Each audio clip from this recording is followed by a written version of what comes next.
Hi guys, it's Madeline, and I am back today with part 2 of a video detailing how I made this junk journal for a Christmas junk journal swap with Jessica from Paper Terrace.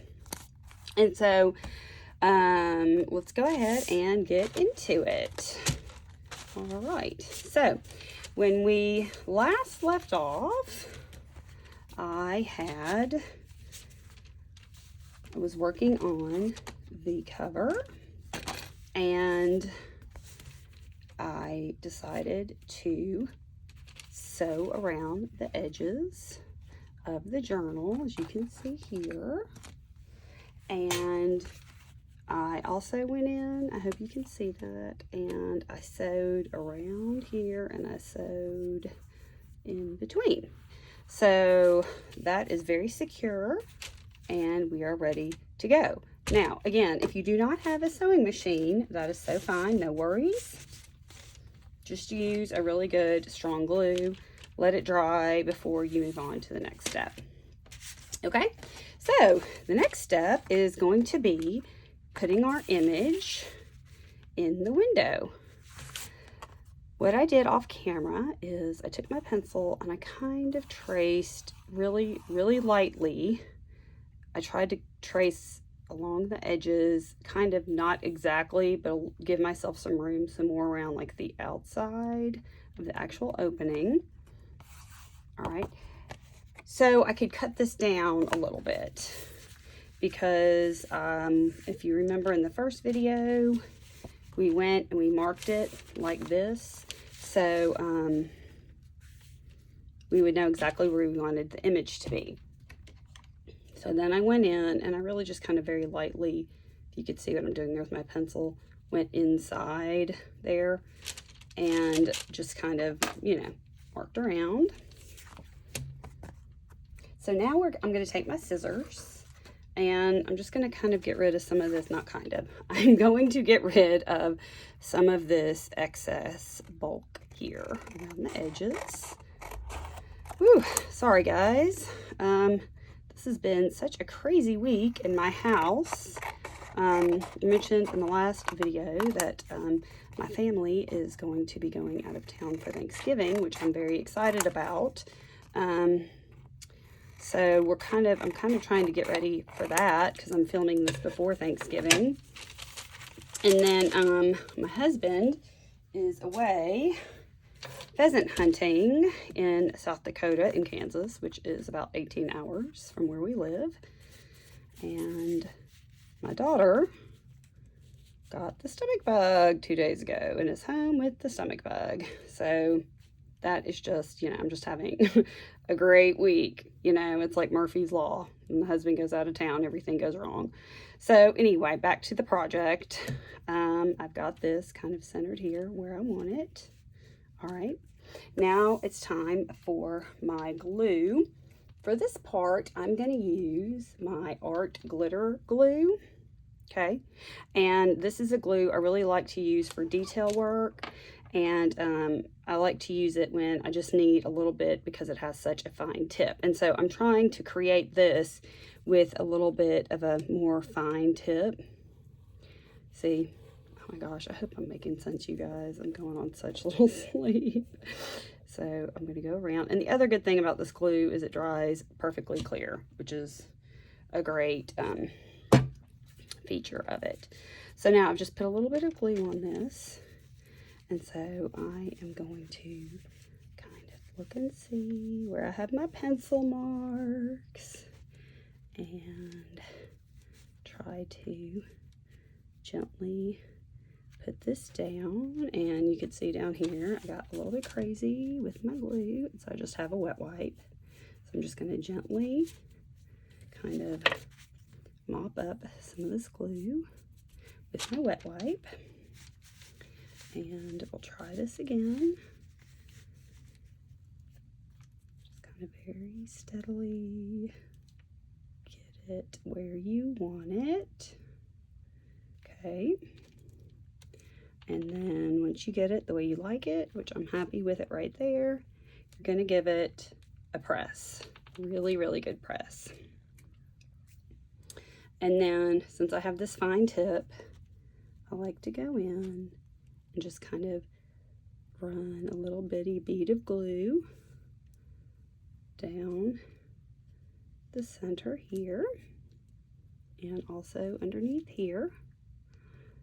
Now again, I'm sure there's probably a better way of doing this, but this is just the way that works for me. So that's the way I'm going to do it. And then I'm going to give it a press. The other thing about this glue, this art glitter glue I really like, besides the fine tip, is that it dries very fast and then there's absolutely no warping.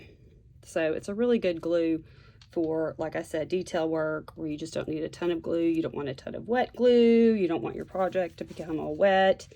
And, you know, there are definitely applications for that kind of glue.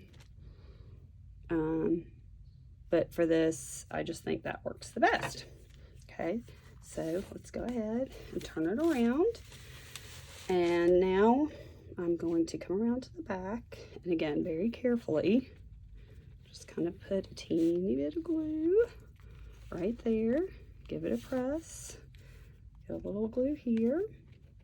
And you don't need a ton of glue right here because we are going to be covering this panel completely, and that is going to add another layer of security to your project. So you just really need a little bit to tack it, and then once we get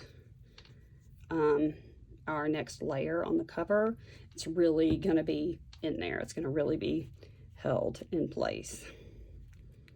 Okay.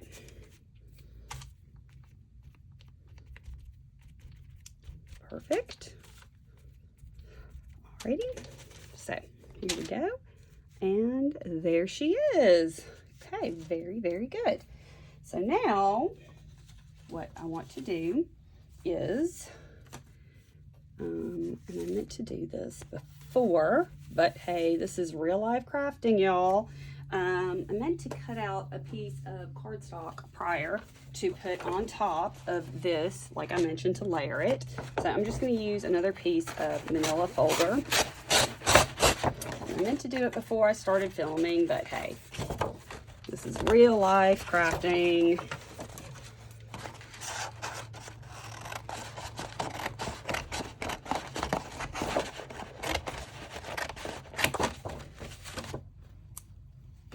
All right, so I'm really just going to eyeball, you know, a good square that's going to cover this. Take a little bit more off the top.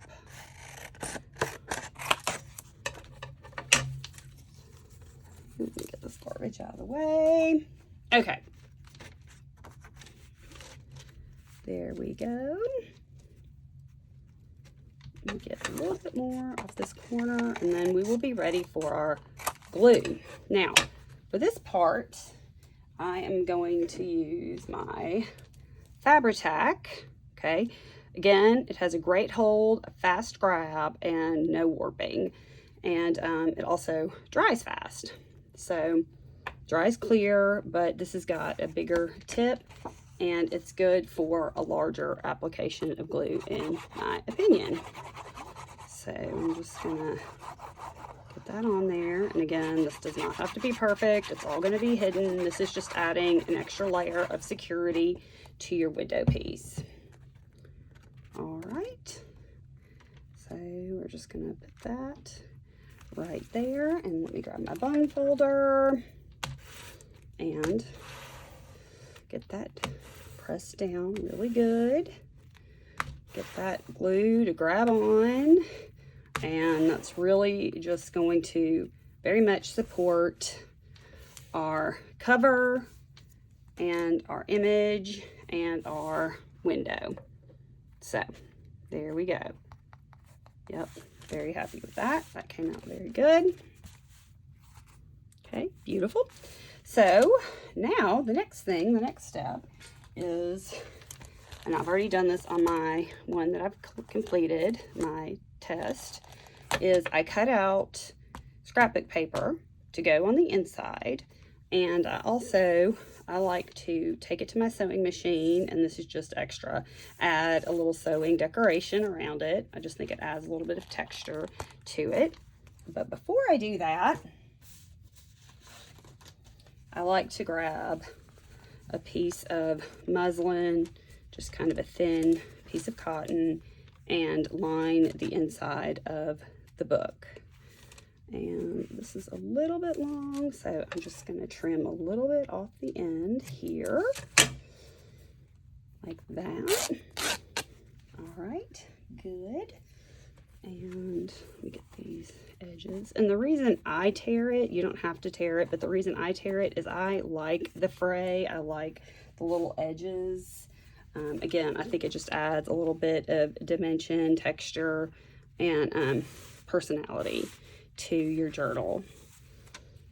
And I'm going to take a little bit off the top.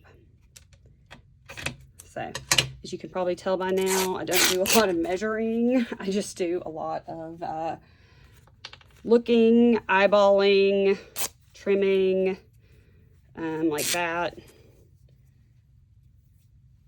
I used to try to do a lot of measuring, and I just found, honestly, for me, it's just easier because each one of these journals is unique and different, and things are not always perfectly square, and I just think it's easier to look and make adjustments as needed. All right, so now I am happy with this. Okay, now remember, this is going to be covered up by our inside scrapbook panels, right? So I'm going to go ahead and use my Fabri-Tac again, and I like to start in the spine, and I'm just going to put a good amount of glue down here in the spine. And if this was going to be my last and final layer, I would definitely spread this glue out so it wasn't so clumpy and see-through on the fabric. But I am going to be covering it all up with scrapbook paper, so that is unnecessary. Okay, so once we got that good and pressed, let me get my bone folder again. And the bone folder really helps spread things around too.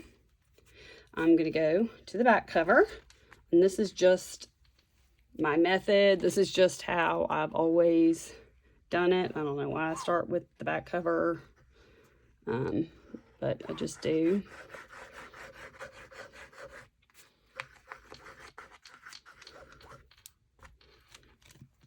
All right.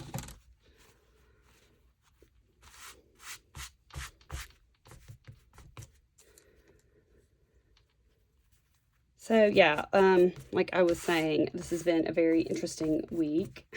I don't have any family around where I live, and so, you know, of course I have lots of great friends and whatnot, but it really, I just, you know, I have my husband. I rely on my husband a lot because I don't have any other family, and that's close. And so the day he left, and he was 4 hours away, I had to go to, funnily enough, Hobby Lobby, and my car dies in the Hobby Lobby parking lot. So, and then my daughter had her birthday party the next day. So, yeah, thankfully, it was close to my office, and I do work part-time outside of my journaling, and my boss was at work, and he came and jumped me off. So I was very grateful for that. But then the next day I had to go get a new battery and make sure all that was done in time for my daughter's birthday party. And, you know, when it rains, it pours. And then we have 3 dogs. Okay, so let me put a pause in my story. I like to take my bone folder at this point after I've added the fabric, and I like to go in and just really get that fabric down in those creases around the spine. And once you do this, a few times. And then when you put in your other scrapbook paper, it's going to stay down there. I don't usually have any trouble with it buckling, but I just like to go ahead and start, you know, getting that pressed in there. Okay, so now I have already prepared my scrapbook paper that I'm going to put on the inside. And I've already done my sewing around it. All right, and I'm gonna just take a look at this. But before I go ahead and glue this down, I am going to put in a charm ring in the center in my spine, because then the prongs will be covered up by the scrapbook paper. So I have these charm rings. I think I got these from Amazon. They're the bigger ones, which I really, really like. And I have my pokey tool right here. And what I like to do when I am using my pokey tool for anything is I have this big mailer, and it's used, full of foam and all kinds of stuff. And I like to put that underneath to poke into. I just find that to be easy. That's just what works for me. All right, so again, I'm just gonna eyeball this right here and find a place kind of close to the top in the center. Okay, so we're gonna do it about right there. And then I'm just gonna go ahead and poke this through here and make my hole. All right, just like that. And then I'm going to go back and I'm going to grab my art glitter glue, and I'm just going to put a little tiny like dab of glue right there just to help secure my ring fastener. Okay, get my lid back on my glue. Then I'm going to take my ring fastener, and this is a little bit tricky. It's not too bad though. You got to press it together and find your hole and get it through. Leave that out of the way. We don't need that anymore for now. We'll come back to it later when we start to do our signatures. We get that pushed through, and we're going to take our prongs and just press them down like that. Okay, so now we have our pretty ring fastener. And I haven't decided what I'm going to do as far as a charm or a tassel, or if I'm even going to do one, but I always like to add it because then the recipient can decide, you know, if they want to add one, if I don't, or change it really, or move it. It's just nice to do it at this step for the recipient.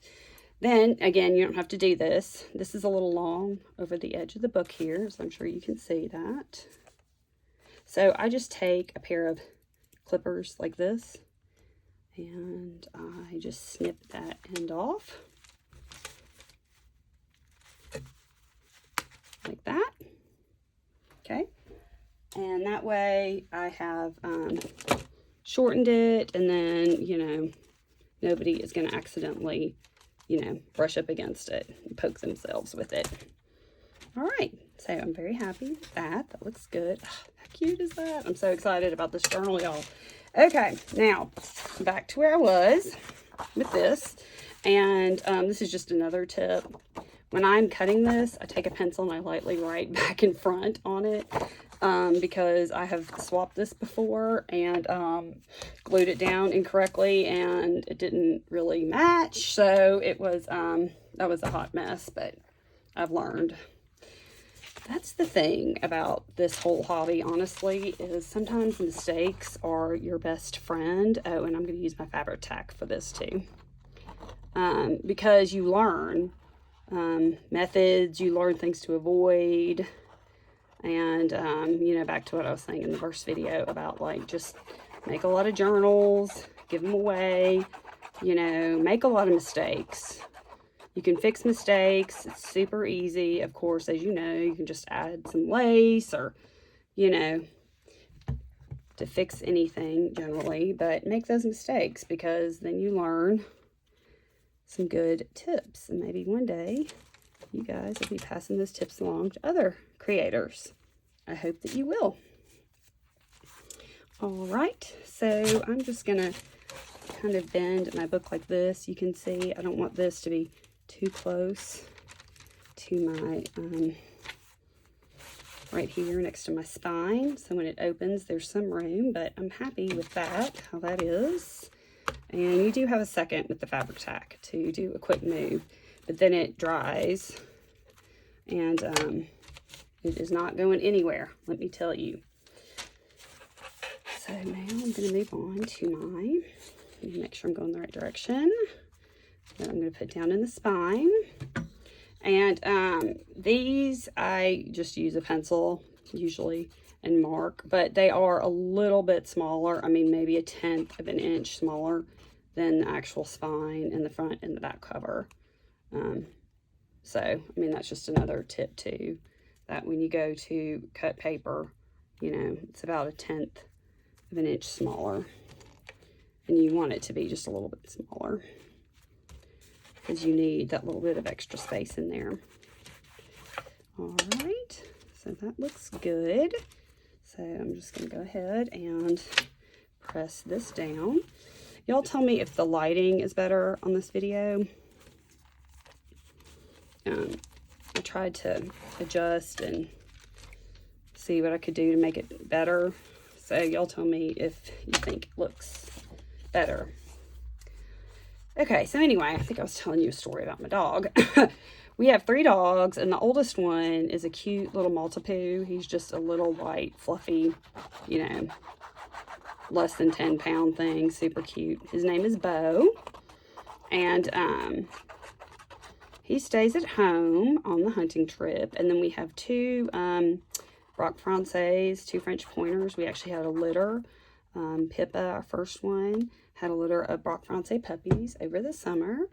And so we kept one of those puppies, and her name is Uma, and she is off learning about pheasant hunting and being a working dog. Pippa's trained to flush out birds. So anyway, those 2 dogs are gone with my husband hunting, and Bo is here. Well, after I get home from having my car jumped off and, you know, figure out what I'm going to do about getting a new battery, Bo, lovely Bo, goes outside and rolls around in something stinky, I have no idea what, promptly comes back inside, gets on my bed, and proceeds to rub himself all over my bed. And when I tell you, it had to be stripped down and every piece of it washed.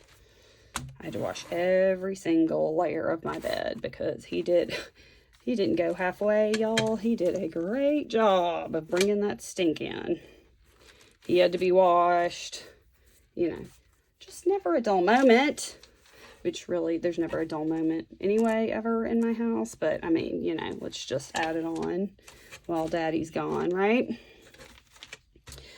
So anyway, if you don't laugh, you'll cry, right? It's pretty funny. My kids are older, so they can help me too, which is really, really nice. All right, y'all, look at that. That is looking so good. That is looking so, so good. All right, so I think I'm going to stop here for today. And in my next video, we will probably be picking out some pages for these journals and maybe doing a little bit more decorating on the covers. But anyway, thank you for watching. Thanks for watching till the end, and I hope y'all have a great day. Talk to you soon. Bye.